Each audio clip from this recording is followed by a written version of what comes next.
The topic of today's lecture is the life and chess of Aron Nimzowitsch. My name is Lucas Anderson. I am a chess coach and librarian by day and a chess amateur by night. Co-presenting with me and presenting the analysis of all of Mr. Nimzovich's games we'll see today is Warren Harper. Warren is a computer scientist by day and a chess superhero by night. Our story begins in Riga, Latvia, in the year 1886. Now, Riga at this time and Latvia as a whole are part of the Russian Empire. And an important part of the Russian Empire. Riga was the biggest shipping port in the Russian Empire, and Peter the Great in the 1700s considered moving the capital of the Russian Empire to Riga from St. Petersburg, but decided against it. Now, Latvia gained its independence after World War I, which we'll find out soon, but in the meantime, they went through much turbulation being passed between different nations, particularly during World War I and the ensuing Bolshevik Revolution. The Nimzowitsch family is composed of Shaya Nimzowitsch, the father, who was a merchant in the timber export business. Shaya came to Riga from St. Petersburg, although he was born in Belarus. And mother Esther Niemzowitsch, notice last name is a little bit different than Aron, and we'll get to that in a moment. Shaya was and Esther, they were both Hasidic Jews. Now, you may look at this slide and notice a couple of peculiar things. First, Shaya and the whole Nimzowitsch family, they don't look like Hasidic Jews in terms of their dress or in terms of their hairstyle, etc. Turns out that in Russia, in the Russian Empire, under Tsar Nicholas I, in the 1840s, an edict was issued which banned Jewish dress and Jewish accessories, including hair, in public. Many Jews chose to ignore this, but at the cost of their prosperity. And so most Jews chose to adopt traditional, contemporary dress, I suppose, and contemporary hairstyles in order to succeed economically. And that was certainly the case with the Niemzowitsch family. You'll also notice that many of the children died at a somewhat young age.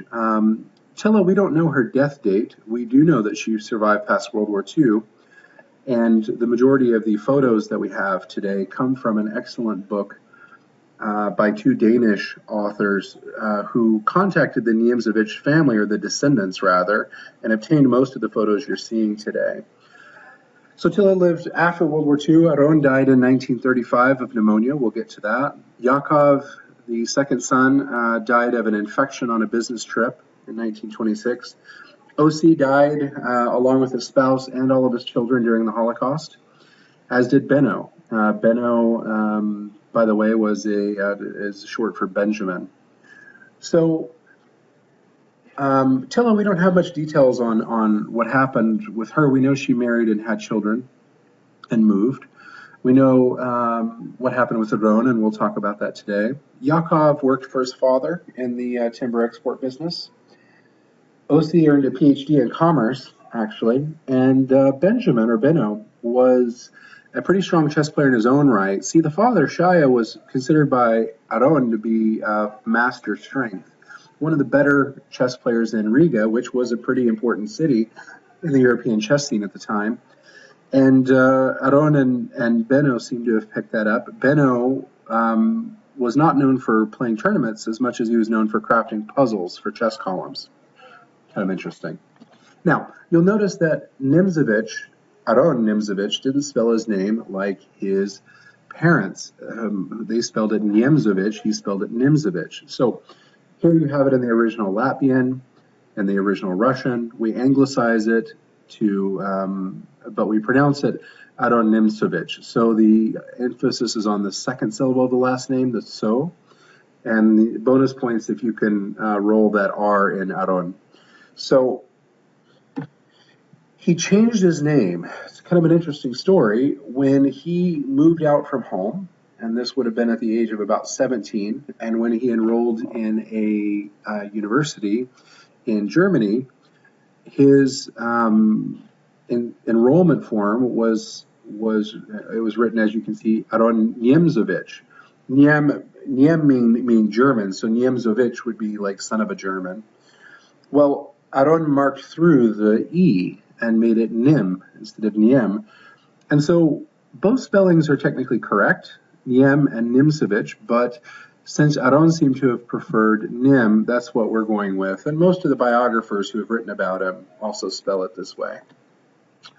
Now, Nimzowitsch was a firstborn son, and a lot of pressure was placed on him by his father throughout his life, primarily to work in the timber industry with him. And of course, Nimzowitsch didn't really enjoy that. What he wanted to do was play chess. Now, he was pretty good in school. He showed an enthusiasm for math and philosophy, but mostly chess. So at 17, he moved out, after graduating the equivalent of high school, he moved out from home to attend, auspiciously to attend university. But he spent most of his time in chess cafes in Germany, particularly Berlin. And he stayed enrolled in universities, and this was likely to placate his father, just to keep the money flowing, because his father was paying for his studies and his living expenses, while Nimzowitsch, did not work and spent his time playing chess. We have evidence that says that Nimzowitsch continued this lifestyle until about 1910, when he was living at home, and his father insisted that he get a job. Now, Nimzowitsch played in cafes, and he decided to enter a couple of tournaments. So this is the second tournament he ever entered, and it was played in Germany. And you can see from the list of participants, notably with Caro and Spielman, you'll see a couple of names you might recognize. And Nimzowitsch did not play well. And you can see on the right, he was treated very unfavorably in the annotation. When the annotator said, after one of his losses, conclusion, lack of development of the white pieces in player, it was harsh criticism. And there are many different ways Nimzowitsch could have reacted to this, and he chose to react by getting angry and focusing on improving his chess. So he was a novice in many different ways. He didn't think much about positional play or pawn chains or that sort of thing. He mostly was a tactical player playing for combinations. Didn't think twice about trading a bishop for a knight, and that stayed true for most of his career, actually. But he was an attacking, impulsive player, and he realized after this tournament that he needed to learn patience. And we'll see he did a very good job of that. Now this takes us to the first game that we want to show. This is Schlechter versus Nimzowitsch in 1907, and I will turn it over to Warren to give you the analysis of that. Hey everyone. So I'm going to give you some expert analysis like Lucas said, and you're all going to be grandmasters. If you don't become GMs, then you didn't listen carefully enough.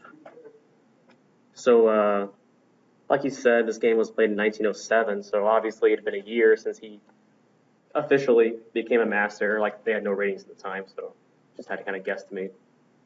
But anyway, without further ado, I will start. So the game was a low. One of the things you may notice is the opening is a little odd. Okay, knight c3. Maybe if you're not familiar with the Ruy Lopez, it'll probably look normal, but in the Ruy Lopez, you'll almost always see white castling here. And with the idea of playing d3 and c3. So your idea is not to put your knight on c3 in this opening, basically. You want to restrict that knight on c6 from, access. So I had the mouse right here. So you want to restrict the knight on c6 from having access to d4. Okay. And so when you put your pawns on c3 and d3, you can prevent that. So knight c3 is not really consistent with the Ruy Lopez. You don't take advantage of the fact that your pawns have flexibility. But anyway, that's not really relevant to the game. As you can see, Nimzowitsch does not mind parting with his bishop. The opening named after him is where he trades his bishop to great damage pawns. So two bishops was not really something he played for. Check. Now, white does end up playing c3, but the disadvantage is that white's traded a pair of pieces. And this is not a good idea because white has a space advantage. So trading pieces is not something you want to do in this situation. So this idea of bringing the knight to g6 is pretty common in these kind of king-pawn pawn structures. In many cases, the knight will head for this f4 square. Here, it's not necessarily the point. He's essentially overprotecting e5, which, when you hear Nimzowitsch, overprotection is one of the first things people think of, right? Prophylaxis, overprotection. Anyway, so keep going. Now this move is kind of interesting. So one of the things that's hard to do in chess is to figure out what to do when there's nothing to do. What I mean is, black doesn't really have anything obvious here that he can achieve. Everything in white's position is pretty well defended. So you're not going to find some tactical sequence and come up with a good way to improve your position. So it may seem odd, but figuring out how to not mess up your position, basically, is a very interesting skill. You could call it king h7 prophylaxis, but really the idea is just the king is better on h7 than on g8, and most other moves will weaken my position. For example, you do not want to play b5 because you'll just weaken your queen side, and you won't really achieve anything. You don't want to move your c-pawn because you'll weaken this d6 square. So if you can't find something that's obvious that improves your position, you want to try to maintain it. That's something Nimzowitsch was very good at. He was very patient. So king h7. Right. Now Nimzowitsch just continues overprotecting this e5 square. Queen and d7 is just indirectly protecting e5. It also connects the rooks.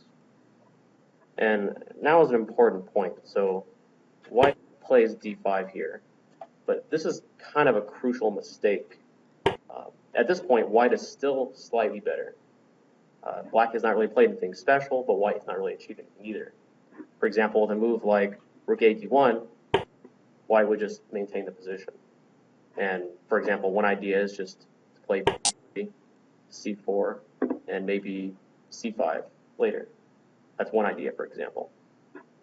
So closing the center is not a good idea here, but why may not be obvious. And I came up with a couple reasons that I think are the only good reasons you want to close the center. Maybe there's some others. You can help me out. But I think you should really only close the center if it restricts your opponent's pieces or if you're stopping counterplay in the center. So here, d5 does not really stop black's counterplay in the center. Black is not going to take on d4. Opening up that e-file is not really in keeping with the strategy. And black also, when you play d5, you're not restricting black's pieces. You're not changing this bishop's scope, or the dark bishop's scope, or the knight's scope, or the queen. So, since it doesn't really do any of those things, I really think this is a crucial mistake here. If you compare this with like a King's Indian-like position, and it is very similar to the pawn structure, the difference there is that when white plays d5, white is definitely stopping black from opening up the center, and white bottles up black's bishop on g7 in the King's Indian. Okay. Does anybody else have any other reasons they might know of why you wouldn't want to close the center? Those are really the two that I think are almost always true, unless it's tactical reasons. I mean, if closing the center wins you a queen or a piece, then obviously you should probably close it and win the piece. But anyway, those are the two reasons I think. It's good to keep those rules of thumb in mind. One way I like to train myself, those kind of things, is to constantly tell yourself that during games. So, you know, whenever, for example, if I go over a bunch of Alekhine games, for example, I will never be underdeveloped. Because you just looked at games where someone didn't develop their pieces and they just get checkmated. So when you look at a lot of Nimzowitsch games, you are very wary of going into closed positions unnecessarily, unless you have a decisive advantage somewhere. So Anyway, d5 was really the crucial mistake. Another point here I want to make is that if you look at this with a computer, it'll get the position to be about equal, but that's really not the case because it's so much easier for black to improve his position than it is for white. And that's something to take into account too. I was just talking to Chai in the audience yesterday about this, and one of the things that's becoming more and more prevalent today is you want to, when you're analyzing with a computer, kind of take the evaluation with a grain of salt, because you want to ensure that your position can be improved somehow. If you only have one move that is good at any given time, and your opponent has several, you're going to go wrong, most likely. So that's not something that Nimzowitsch, I don't think, ever explicitly stated, but in a lot of his games, by the way he plays, it's kind of obvious that he knows about this. Because he'll give his opponents the chance to mess up. He'll just play a move that keeps the position, like King H7 earlier, for example. He's not creating any weaknesses. That's important. Anyway, keep going. Okay, so this move at H8 might look kind of curious. So it's not very often moving a knight to the corner of the board is a good idea. But here the idea, well, what strikes you is, what does this move enable? Exactly, yeah. So basically there's no way to improve this position further without gaining more space on the king side. Now, if you ask why is black going to play on the king side in this position, the reason is kind of simple. Black's pawns are pointed in this king side direction. Even though black does not really have space on the king side per se, this kind of pawn structure format usually determines which side of the board you play on. White has space on the queen side, so ideally white's going to be getting counterplay over here, pushing these pawns down the board. Here it's rather difficult because white's so behind, but in general that's what you want to do. Anyway, I'm not sure. Does knight h8 strike many of you as natural move? Do you think any of you would play that in a tournament game? Yeah, and I think there's kind of two reasons for that. One, I think, is psychologically, we don't look at backwards moves very often. So that's one thing that's hard to overcome. The other reason you may not consider knight h8 is because you may not think that it's necessary to move your g-pawn here. For example, I know many players might consider a move like knight h4. It looks more natural because you're moving forward, right? But one reason knight h4 is not a good idea, actually, is it might look kind of odd, but white can just play knight e1. And then white will play g3, and you'll be forced to return to g6 where you were before. So you don't always want to go forward in these positions. Psychologically, it can be hard to look at backwards moves, but you still should consider them.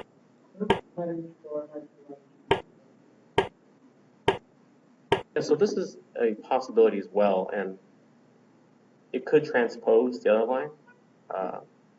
Although one problem, I guess if you could call it that, is that, well, maybe white has the option on the other line as well, but it looks to me like white can play g4. And yes, you can play knight g6 f4, but I'm not sure if this is an improvement over the other line. See, if you play knight h8, and this actually happened in the knight g5, there is, well, white can play g4 is here, actually. Okay. Well, maybe you're right. Maybe knight h4, knight g1, g5 is another way of doing this, actually. Okay. Yeah. Okay. Anyway, so let's go back to knight h8.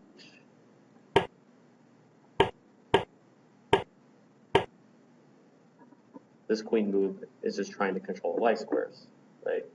On d2, the queen does not really do so much.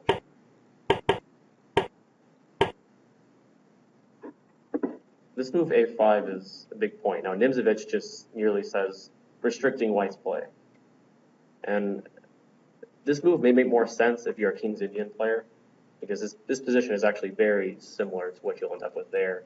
But the idea is just to restrain white's pawns. So But black has other ways he can try to improve his position. Like he can try to play for f5, and we'll see later how Nimzowitsch does this.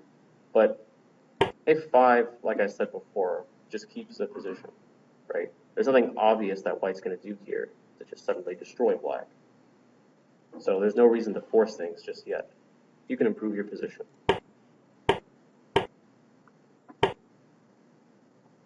So after bishop b5 looks like a reasonable move, although after this sequence it may look kind of odd that he played there in the first place.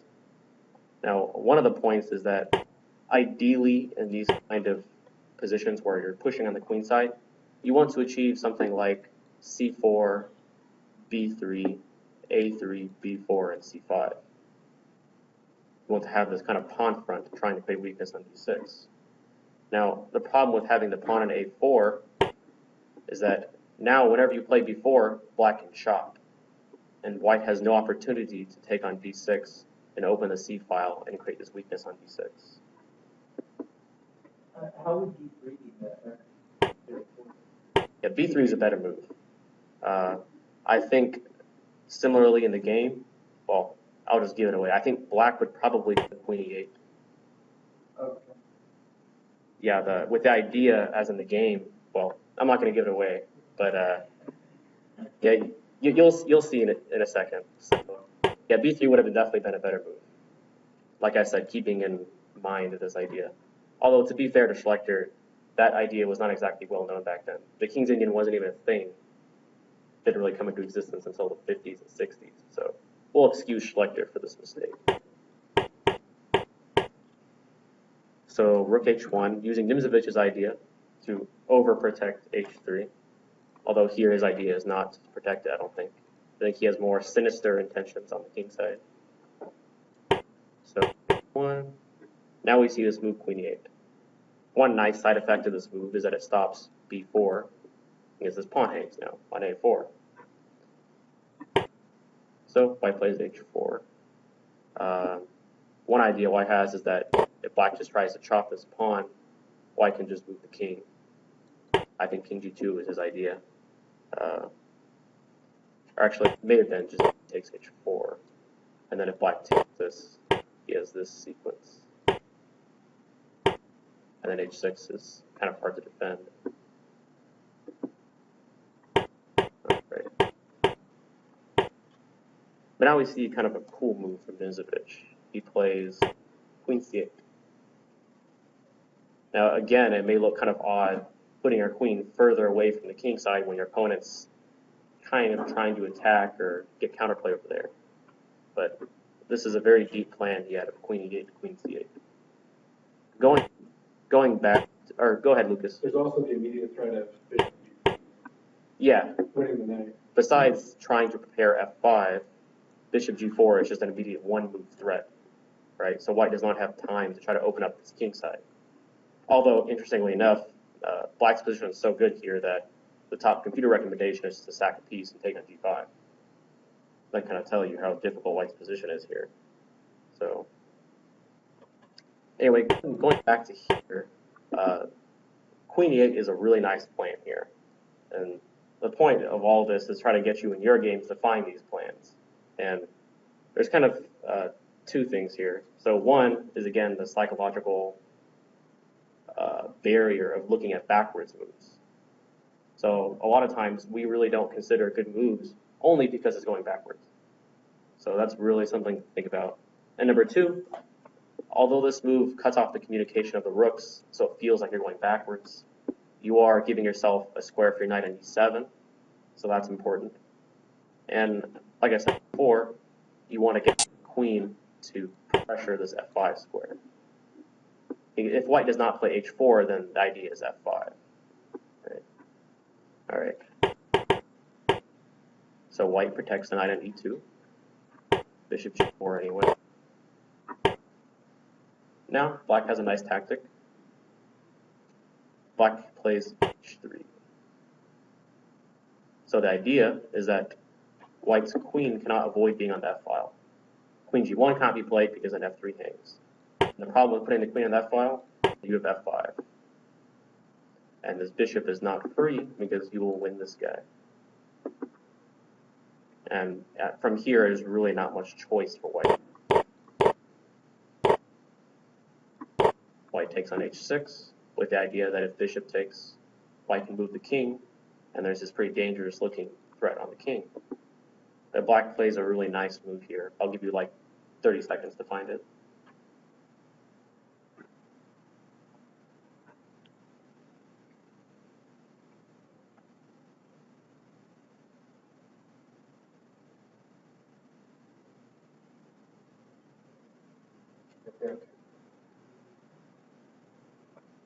Rook f2 looks like it might be dangerous. Check. Play king e1, and if you take on e2 now, then white Check. start attacking you. I think this is Check. after, say, the... Check. So, look at the time to pursue that knight.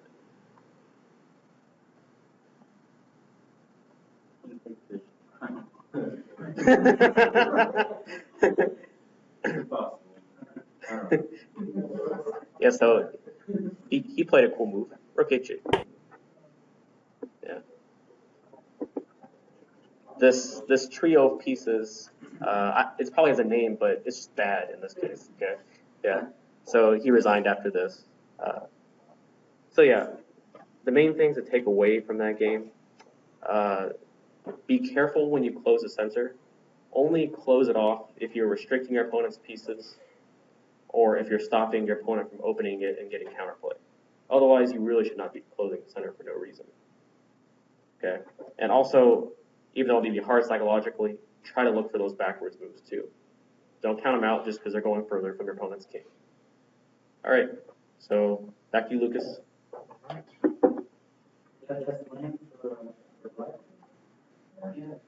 Yeah, do you want to?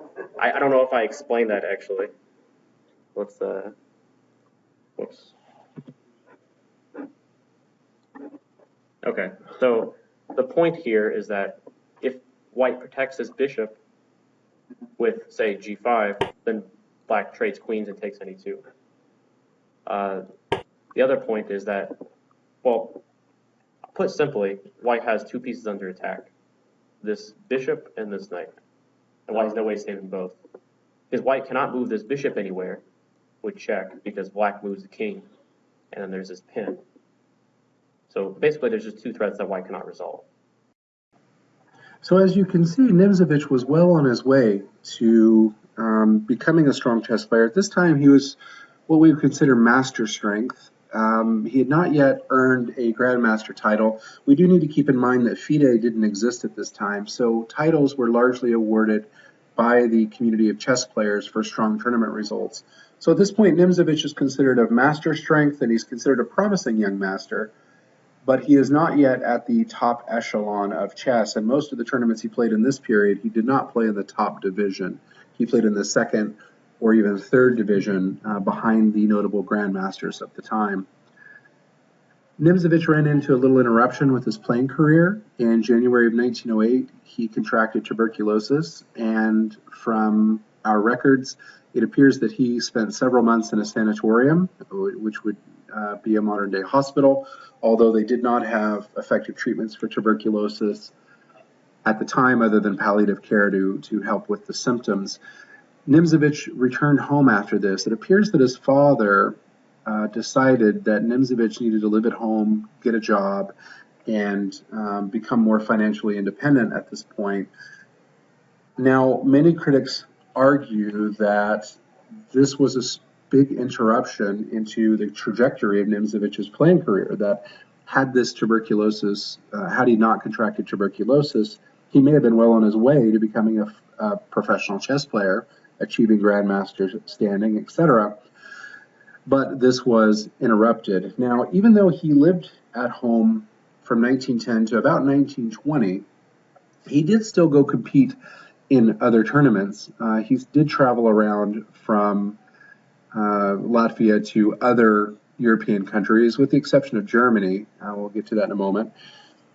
But he also started working as a journalist. So he worked for a local newspaper in Riga, and he started submitting reports on the chess scene, and he also submitted columns on art and theater. We have records that he gave lectures on philosophy in Riga, not in a university setting, but certainly in a public setting. He would not have been welcome, but incidentally, in the university setting as a Jew.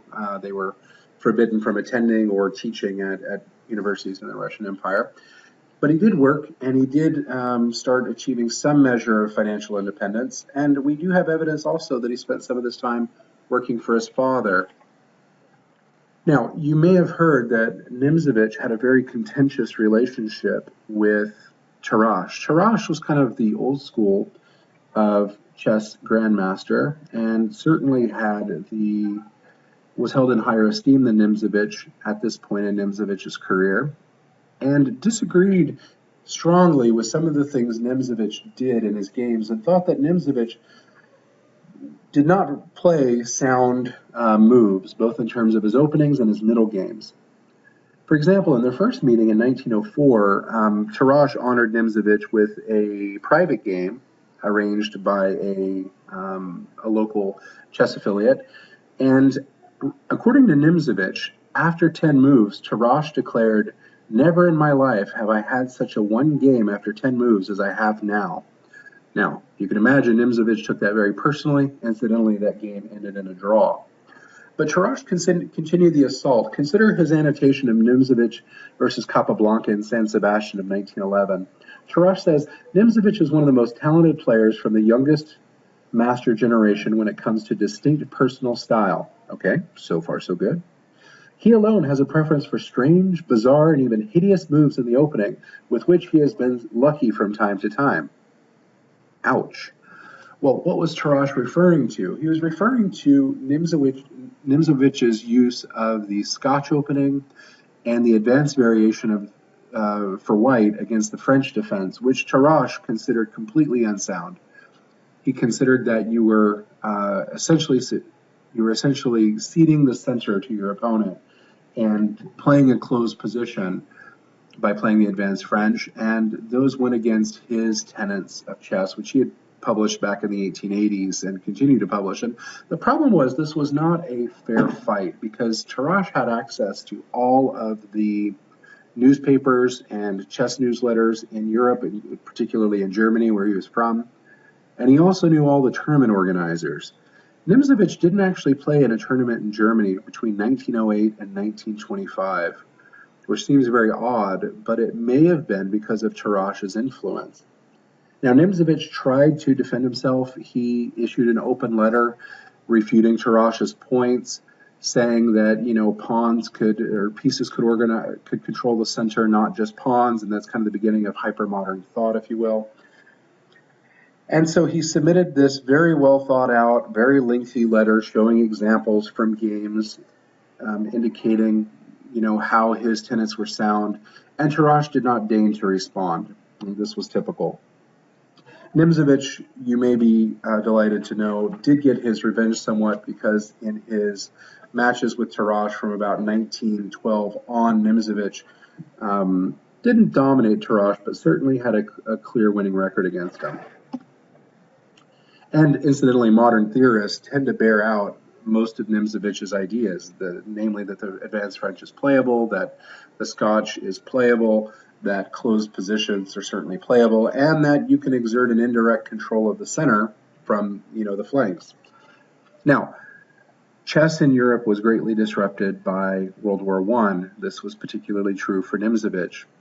Nimzowitsch, remember, is living in Latvia at the time, and the Russian army is advancing toward St. Petersburg. And to do that, they have to go right through Latvia. Riga was on essentially the front lines of World War I for 2 years. The German army was camped across the river about 20 miles away from Riga. Now, most of Riga was evacuated, and most of the businesses were shuttered because the Russian Empire just assumed that Riga was going to fall soon. This also meant that Mr. Shaya Nimzowitsch, the father, his business was shuttered, and the Nimzowitsch family was forced to survive off of savings for this very difficult time. Chess and tournaments pretty much ceased to exist. There is some record that Nimzowitsch played off-hand games in the Borsen Cafe in Riga, but there was certainly no high-level chess occurring at this time, and most of the time Nimzovich's opponents, he had to give them odds to even get a decent game out of it. Nimzowitsch lost his job at the newspaper. The newspaper cut out their chess column, they cut out reporting on art, theater, and everything else extraneous, and they focused just on survival, essentially. Now, Nimzowitsch was conscripted into the army, into the Russian army, in 1916. The log from the family residence shows him leaving in November and coming back in May of 1917. According to Nimzowitsch, he was stationed at a barracks in the middle of nowhere with a bunch of farmers. Now, Nimzowitsch had been ruled unfit to serve in the military. This dates back to 1908, when he had this case of tuberculosis, because of his weak constitution, in other words, his poor health, and because of his nearsightedness. So he was called up in kind of the second round of conscription, along with a bunch of other people really unfit to serve, namely farmers or, handicapped people, that sort of thing. So he was placed in a barracks and set to guard the barracks for months and months, and that's basically all he did. He was never on the front lines.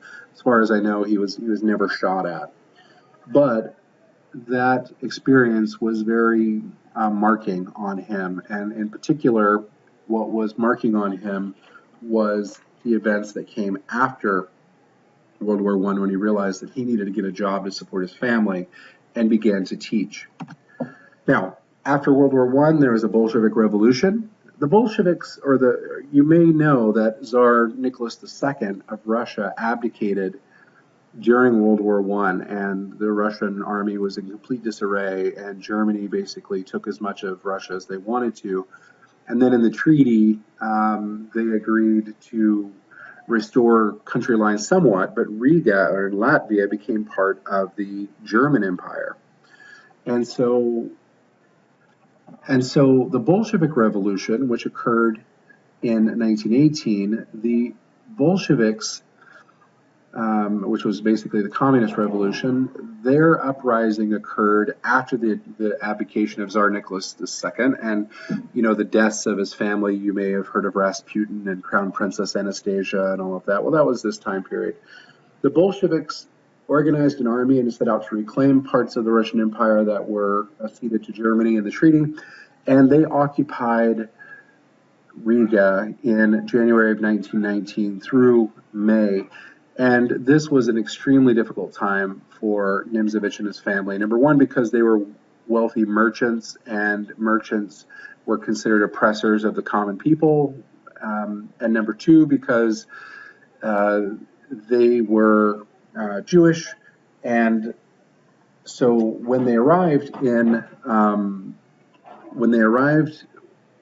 Riga, the Russians set out to systematically search houses to try to find hidden German soldiers, and they came to the Nimzowitsch house.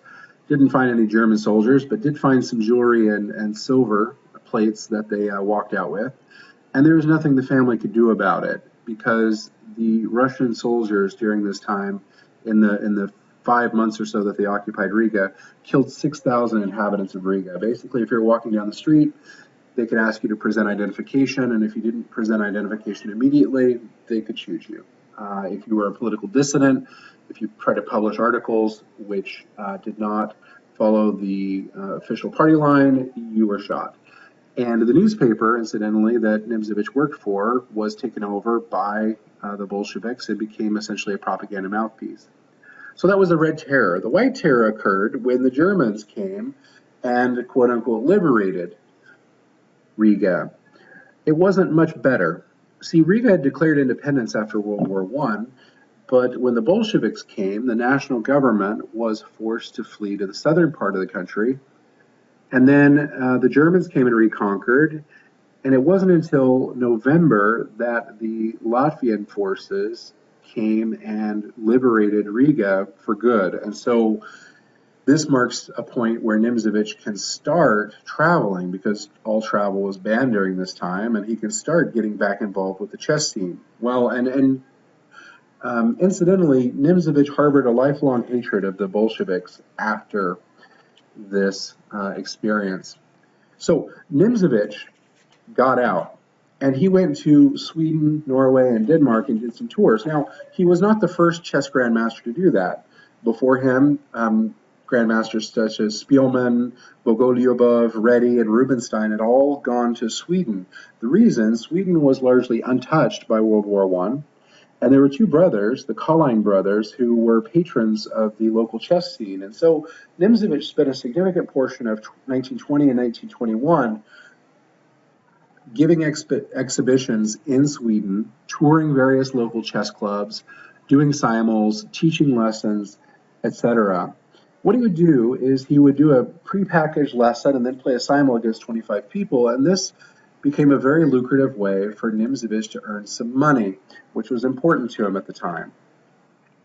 Now, you'll notice, though, that his first tournament after the war did not go very well. You'll see some names there, some pretty big names. And you'll see that Nimzowitsch did not play well at all. And again, he took this as an impetus to get back into chess shape. And we'll see how that worked out for him. In Copenhagen of 1923, he played a small tournament, but against some pretty big names like Samish and Tartakower and Spielman. And Nimzowitsch, as you can see, won the tournament. So this was a pretty important win in terms of the prize pool, very important to him at the time. But it was also important to him to show that he could regain his form. And this takes us to this second game that we want to present tonight. This is his Immortal Zugzwang game against Samish from the Copenhagen 1923 tournament. So again, I will turn it over to Warren. So I didn't know actually, but Lucas told me that Samish is apparently the guy against whom you may be familiar with the time Nimzowitsch lost the Blitz game and exclaimed, "Why must I lose to this idiot?" So a lot of you may have already seen this game. I think it's pretty famous, but I hope you haven't because it's a gem to look at. So anyway, let's get started. So the opening, obviously, he tries to play the Nimzo, but Samish, knowing him pretty well, says, "Thanks." So it's just a Queen's Indian. Now, just an opening tidbit. Back then, Bishop B7 was pretty popular. It was considered the only real move. Nowadays, Bishop A6 is the most common and popular move. So nowadays, it makes more sense because they've figured out that this setup Black has is passive, and you'll see what I'm talking about.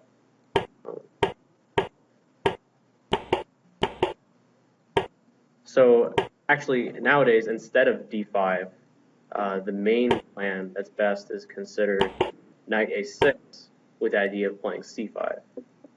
Okay, D5 is just very passive because of this move, Knight E5. White has a very active play. Now, he played C6 here. Black doesn't really have many good choices here. There's not a way that's easy to get rid of this weakness on D5. And what White's going to do if Black does nothing is play moves like Bishop G5, Rook C1 with easy play. So unfortunately, there's not really much choice. Now, White took on D5 here, and this gave Black kind of instant equality. But the right way to play here is E4. As a general rule of thumb, in these queen pawn, queen's Indian positions, if you can ever play E4, you almost always want to. And one interesting tactical point, by the way, I want to point out, that Knight BD7 fails to this interesting tactic, Knight takes C6. With the idea that if Bishop takes, you play E6. And the Black Bishop has nowhere to go. And then D6. This is the point. Yeah, I actually was not aware of this until I researched this. I think it's pretty interesting. So White wins a pawn. So unfortunately, after E4, Black has nothing better really than to just take on E4 and accept this passive position. So Why should you play E4? What do you have to, or why should you play E4? E4 just to gain space in the center, get rid of this stronghold on D5. And the point is that Black cannot develop naturally with, say, Knight BD7 because of the aforementioned tactic, taking on C6. So yeah, this is a rather passive opening, although in his notes, Nimzowitsch, of course, speaks highly. C6, fortifying the center. You know, he acts like it's a beastly move or something. Anyway, so instead, took D5. So we have some natural moves here. A6, B5, the idea of these moves is to establish an outpost on C4. At least this is what Nimzowitsch claims as annotations. One side effect later is that it allows him to push his pawns and gain space on the queen side. But his idea was to play like knight bd7 and eventually get this to c4. Anyway, so queen b3. This looks like a useful move. So far, white's doing fine. White has not done anything wrong.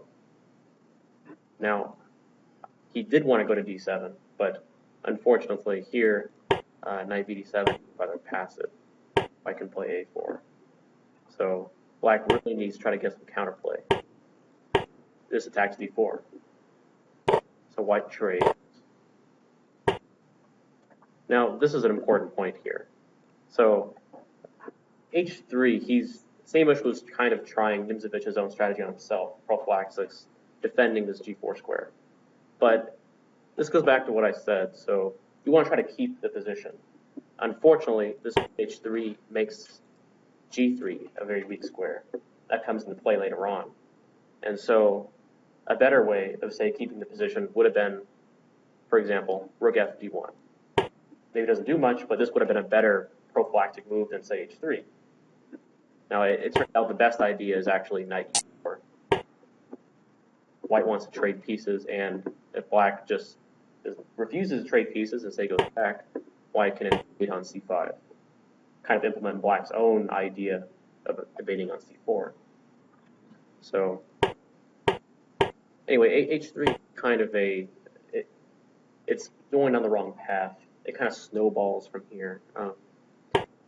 So queen d7, protecting the bishop on c6, prophylaxis, right? King h2. This is kind of marking time here. And again, a better idea would probably have been, well, now you can't play d1 because of b4 and bishop a4. So maybe a better idea would have, oddly enough, been something like d1. Yeah. Again, you don't really want to have you do not want to create weaknesses here. So although it may look odd to play such a move, it's probably superior to king h2. So knight h5 is actually a common idea in these Queen's Indian positions. You just do not want to tolerate that bishop on the diagonal. So now he just gains space on the king side. White goes back now, although he should have done it before he played h3 and king h2. Now black pushes back this knight. As you can see, things really started snowballing. I mean, now all of white's pieces look so passive. It's really not working out very well. Now the bishop moves to an active diagonal for once. Finally, this bishop is active. Now white just gets the rook off of that diagonal. And now white thinks he's clever, exploiting this tactic of attacking this knight. So the idea is that if black tries to just keep the knight with, say, g6, white can take on d5 or play e5. It's good for him. But the problem is that he underestimated the sacrifice that black can play, just taking on e4. And one point I want to make. So going back here, as black, if you play a move like bishop d6, you should see this idea of e4 with white. One way you would see this move e4 with white is that you want to look at your pieces that are hanging and how they can be attacked. Here, the only piece that's hanging for black is knight on h5. So that should be something you're aware of, is how that piece can be attacked. So if you play bishop d6, you should be aware that e4 is a possibility. Now, how would you come to accept that you should sacrifice a piece here?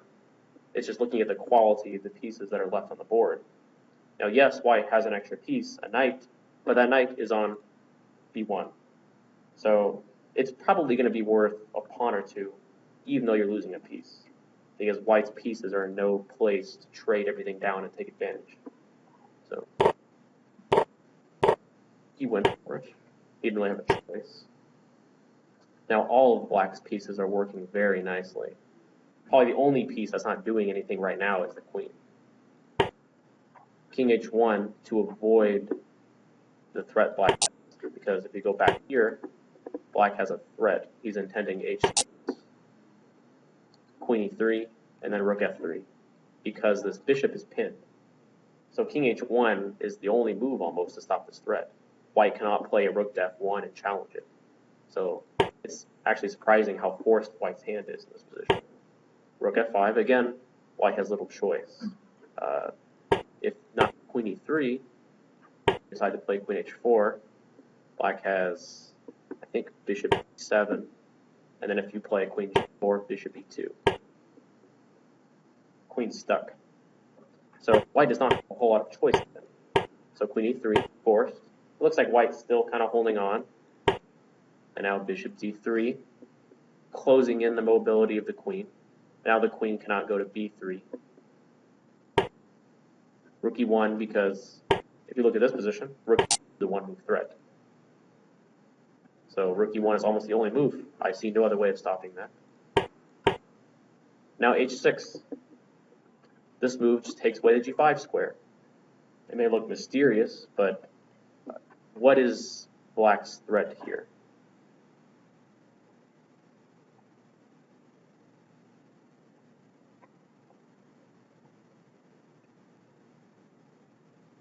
Does anyone see what black might play if white does nothing? What's that? I do not think rook g2 because white will play.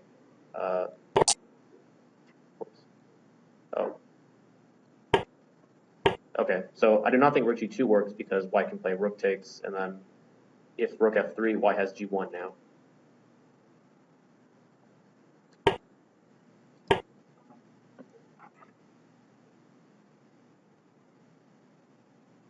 So if it were black's move in this position, what is he threatening?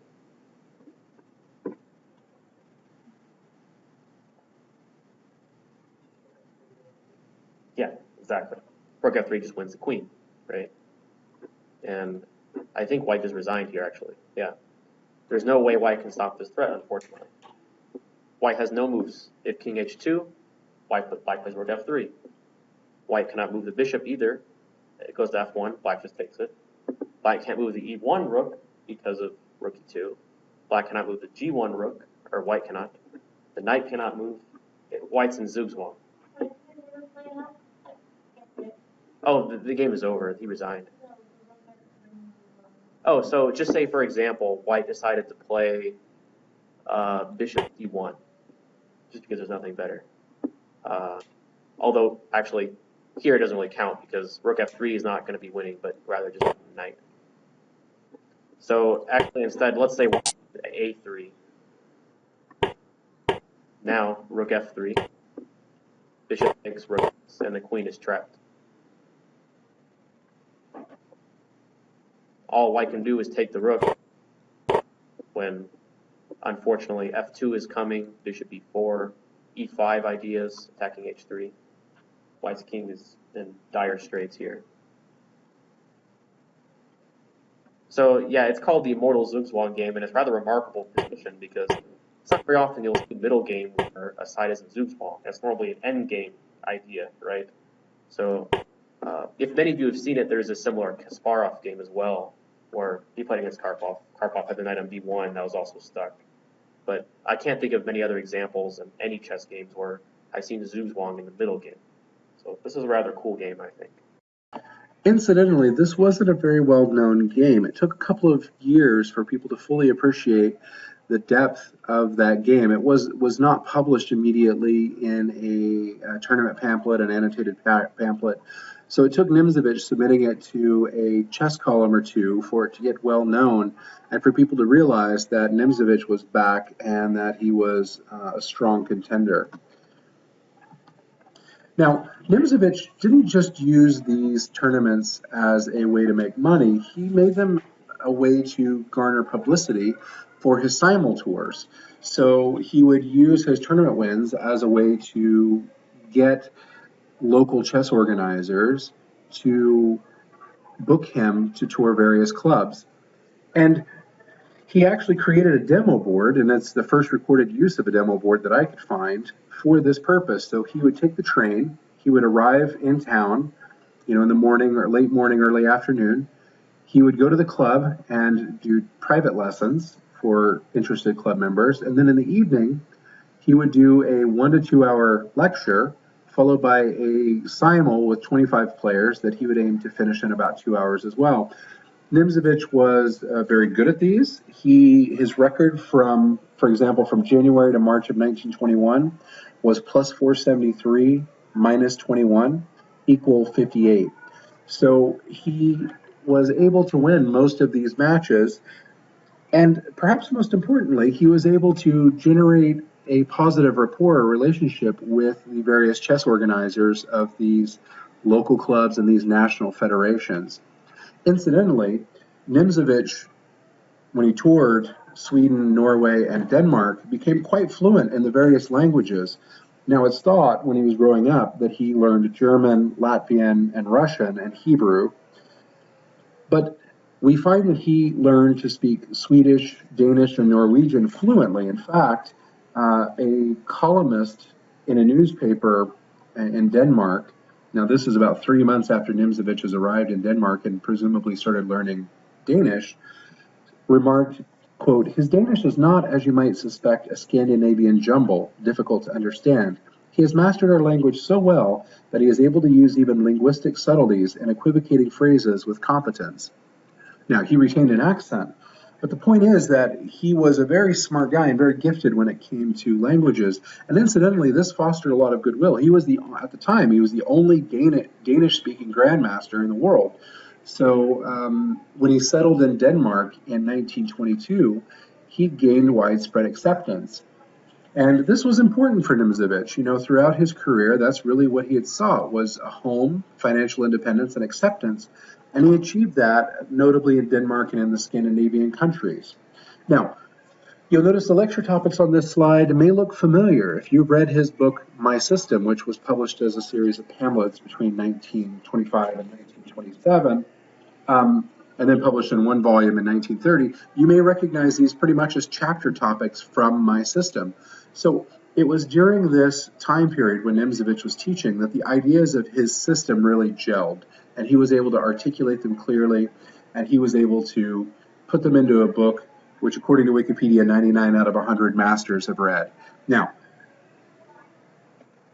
it's ironic to think that if not for World War I, and if not for the Bolshevik Revolution, and if not for the financial ruin that Nimzovich's family experienced and his need to go make money and to teach, it's ironic that if not for all of those things, we may not have had a book from Nimzowitsch. He was an accomplished journalist, but it took him quite a while to articulate his thoughts in anything longer than a lengthy newspaper article. So, in a sense, we have those events to thank.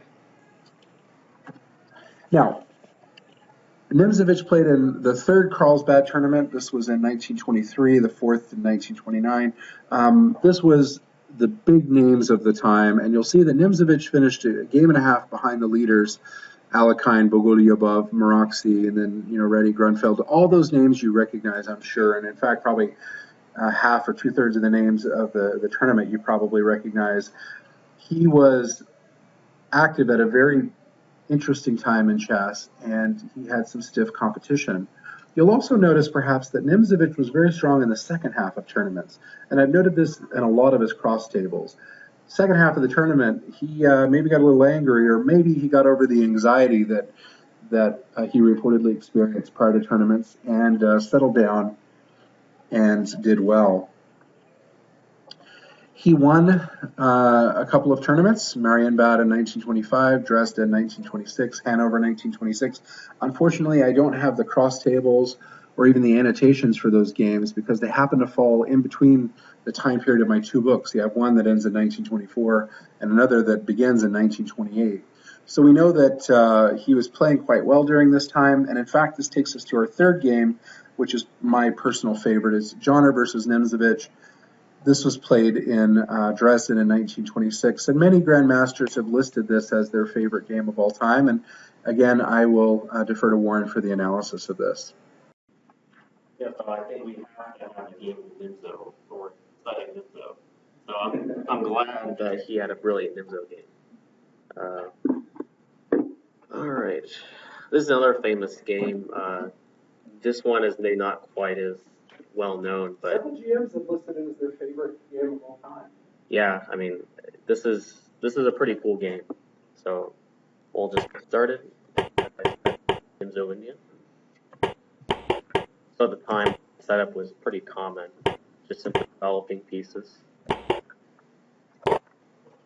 Now this was his whole idea with playing bishop e4, double those pawns. This actually isn't that popular nowadays. A more common strategy is to play d5, actually. But bishop takes d3 is still perfectly viable. Many players nowadays don't have the same taste for the closed positions that he did.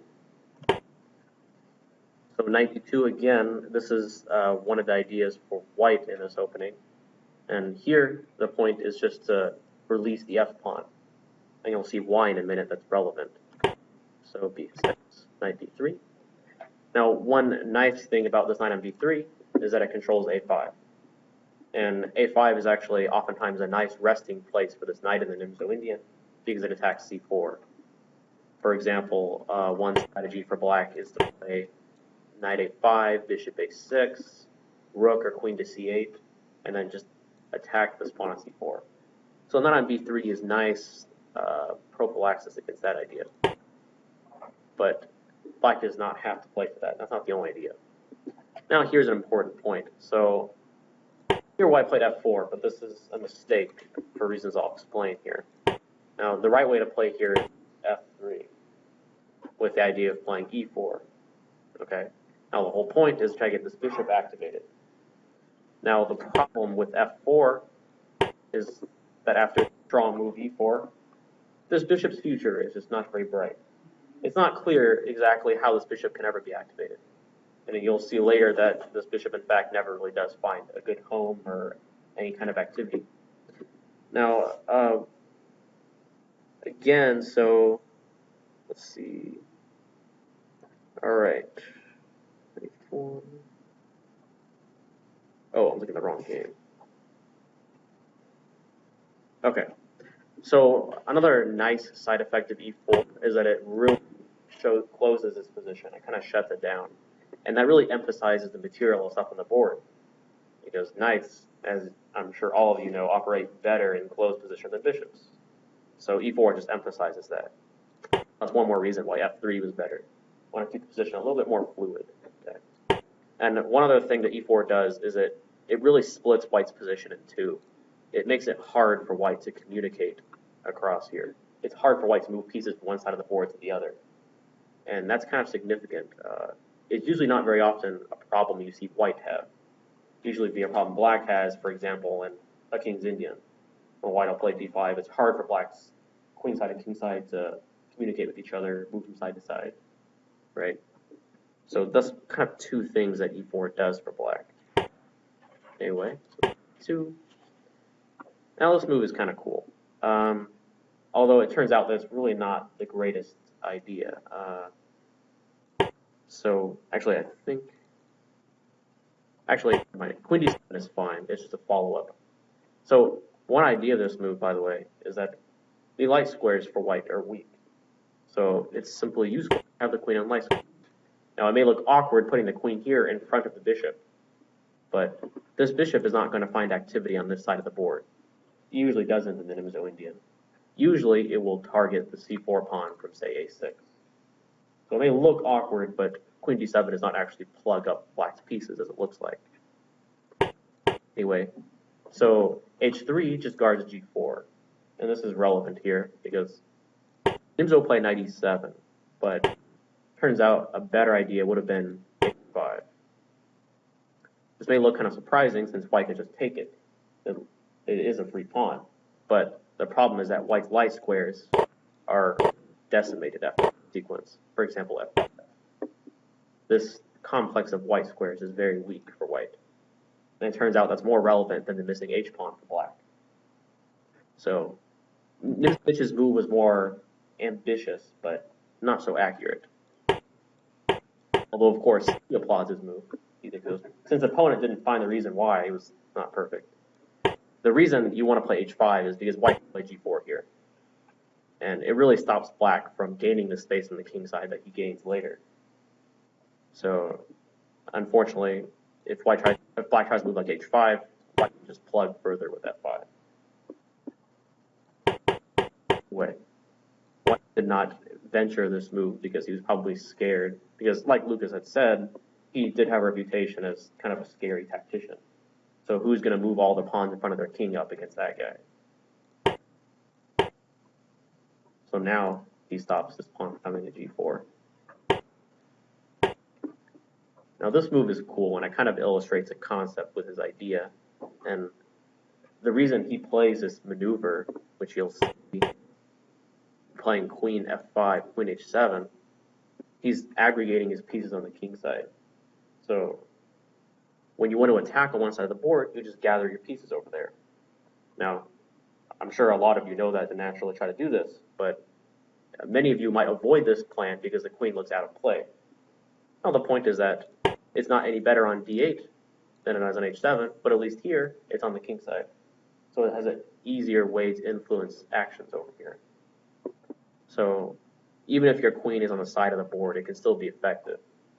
It's really a way of hiding the queen away while black's advancing on the king side. So wait. In hindsight, a4 is a mistake.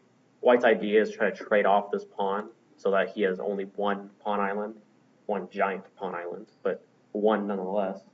Turns out it's a mistake just because it's easier to defend an a2 than a4. But we won't concentrate on Joner's mistakes. So he just plays a5, fixing White's weakness.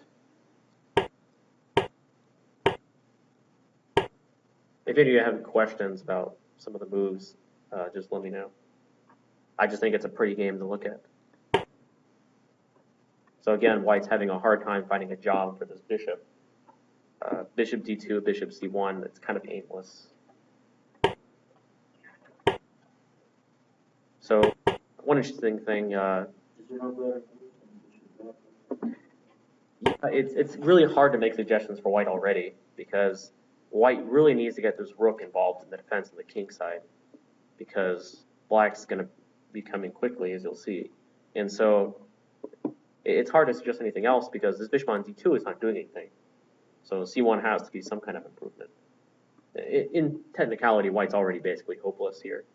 But at least bishop c1 is an attempt to put all your pieces on the king side and hope you don't get checkmated.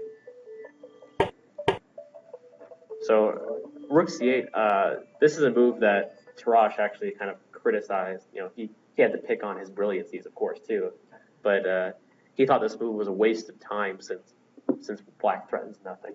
He thought Black should immediately play, as he did in the game, king h8, rook g8, g5. He, thinks it's a waste of time. But Nimzowitsch thinks it's a very deep move because it provoked White into closing the center. Even though the center was already basically closed, but, you can't argue with Nimzowitsch for it. So again, White's kind of having a hard time organizing any kind of coordination of his pieces on the king side here. This pawn to e4 is just so cramping.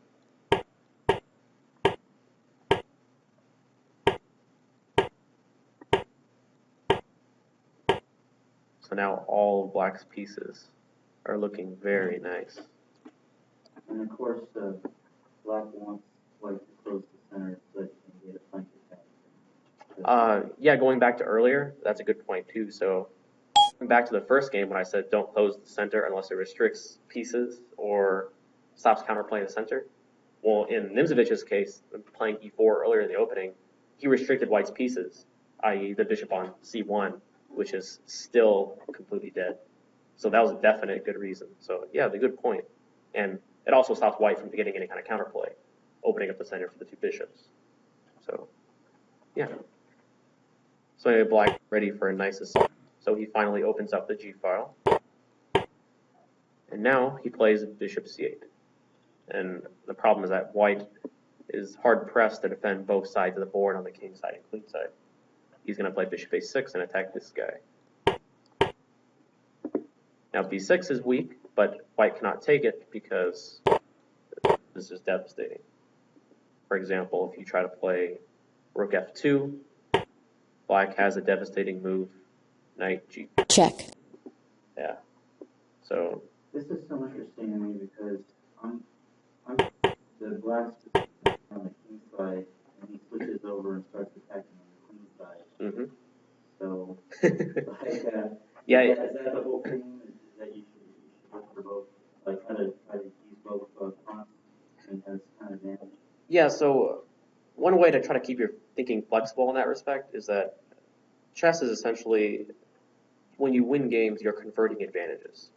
For example, you convert an attack on the king to an advantage in material.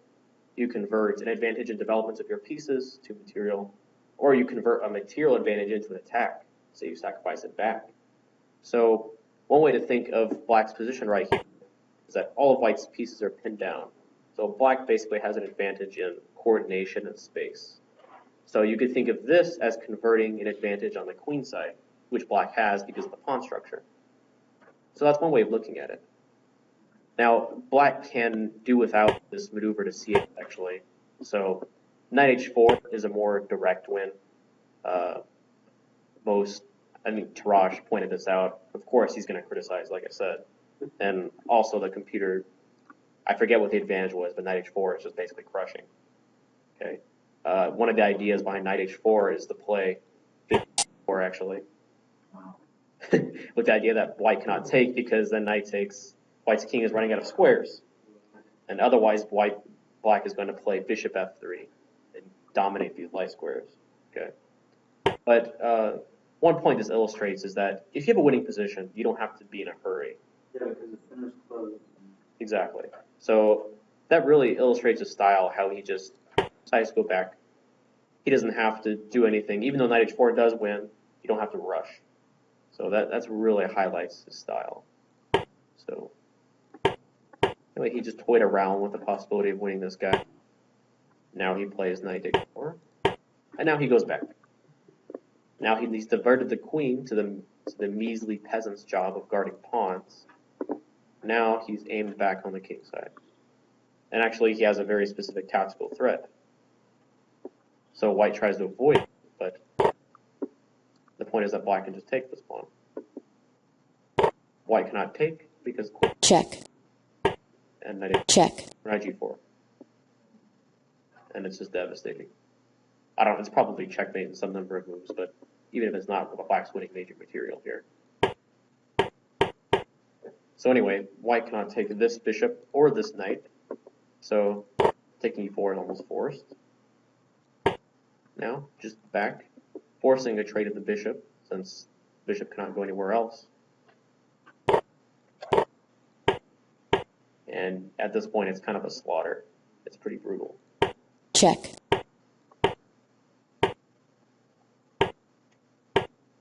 And here, actually, he didn't mess up. He played rook e8, which is fine. It's not really necessary. Knight f3 was a direct win.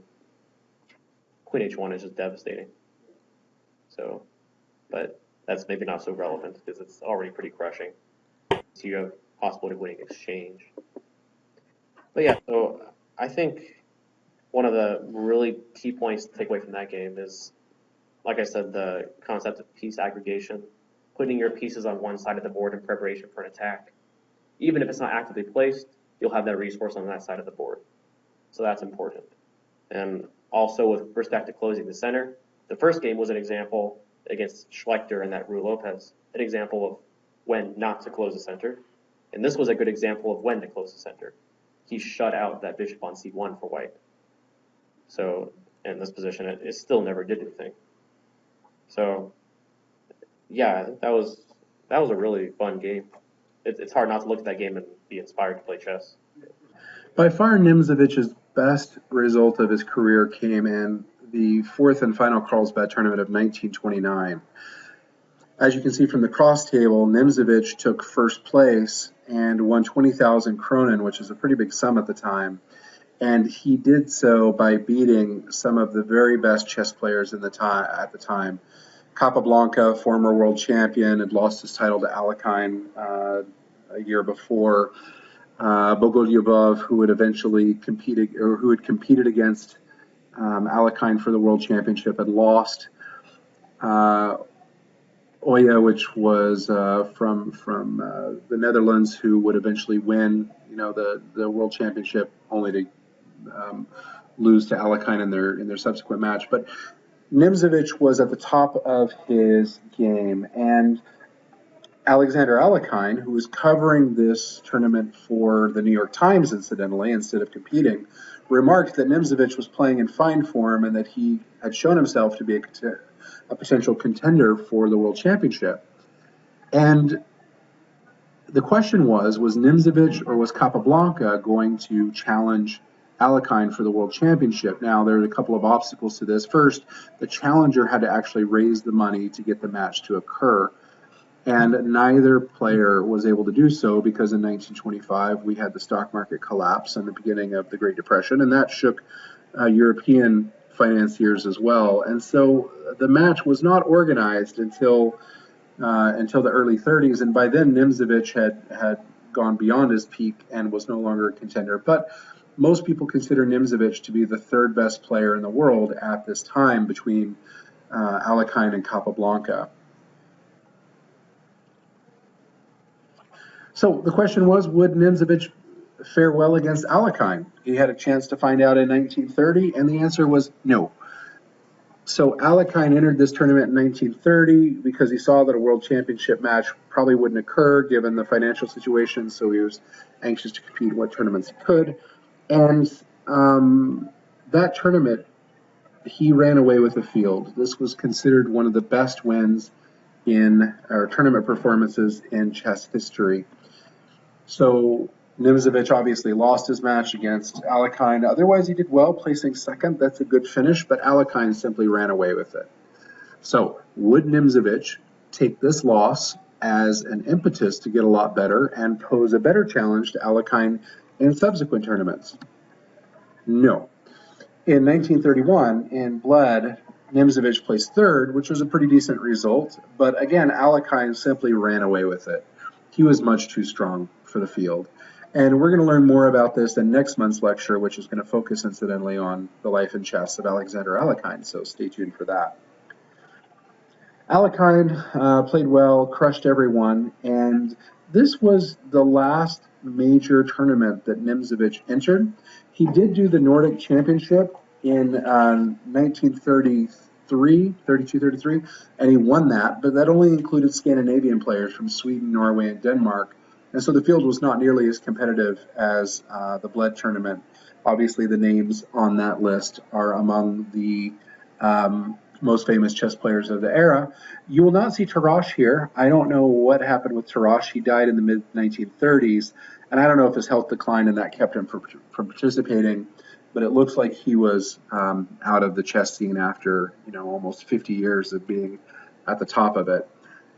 So this led to a decline in Nimzowitsch's health, which led to a decline in Nimzowitsch's play. In December of 1934, just before Christmas, he entered the hospital with a respiratory ailment. 3 months later, never having been released from the hospital, he died of pneumonia. And he was buried in Copenhagen as a Danish citizen. He'd moved there in 1922, and he really considered it his home. And so he was buried there. And in some ways, this may have been a mercy, because he certainly would have faced difficulties in the Holocaust, which was soon to come, and which would claim the lives of two of his siblings, the only two of his siblings or two of the three siblings who survived Aron. And we do know that Nimzowitsch faced some persecution for being Jewish toward the end of his career. We know that he covered tournaments as a journalist, and that at times those tournaments occurred in Germany. There are reports, for example, of a tournament where Nimzowitsch was covering the matches, and a Nazi officer came into the playing hall, and Nimzowitsch confronted him and asked where his credentials were. And the Nazi officer, knowing, of course, Nimzowitsch is a Jew, but preferring not to make a scene, just turned around and left. And we have another instance where Nimzowitsch was invited to a dinner with a Nazi officer, and the only other Jew invited was Mises, M-I-E-S-E-S, who declined the invitation, incidentally. And Nimzowitsch is sitting at this dinner with the guy who would go on to become the governor of Poland after Germany, or after the Third Reich conquered Poland, and he became known anecdotally as the Butcher of Poland, and that guy was hung at the Nuremberg trials. So The decline of his career coincided with the rise of the Third Reich. Obviously, Hitler wrote Mein Kampf in 1925 and was elected German Chancellor in 1932. Nimzowitsch was still active in the scene, and certainly the amount of persecution he would have faced in Germany would have increased. There was a rise in anti-Semitism, notably actually from Alexander Alekhine, which we'll hear about next month. And so in some ways it may have been a mercy that Nimzowitsch escaped the fate of that which took the lives of his brother or his two brothers and their families in the Holocaust. Anyway, I want to close by providing a works cited for the material I used. I would particularly recommend the third entry, which is meticulously researched, and that's the volume I was telling you about, which contacted the descendants of the Niemzowitsch family to obtain photographs. Very well researched, has annotations of games that have never before been published, and I can't wait for the authors of that volume to come out with their sequel. But considering the first one took 10 years to research and publish, it may take a bit. Anyway, that's all I've got. I will open it up to questions. I'll stick around if you guys want to come up, take a look at the books, or talk to Warren or myself about his biography or about his chess games. And again, we will post to the calendar pretty soon the date and time for the lecture on Alekhine, which will be in late May, again on a Wednesday evening. So thank you so much for attending.